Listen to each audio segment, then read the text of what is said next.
Okay, hi guys, welcome to my channel. Today I'm going to be showing you the before and after of this croc keychain. So this is everything that you need. You need some glue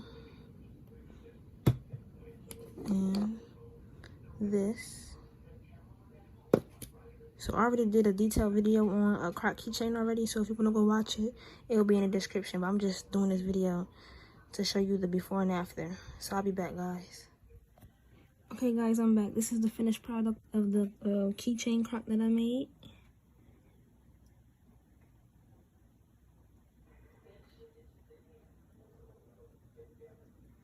The glue's still drying, so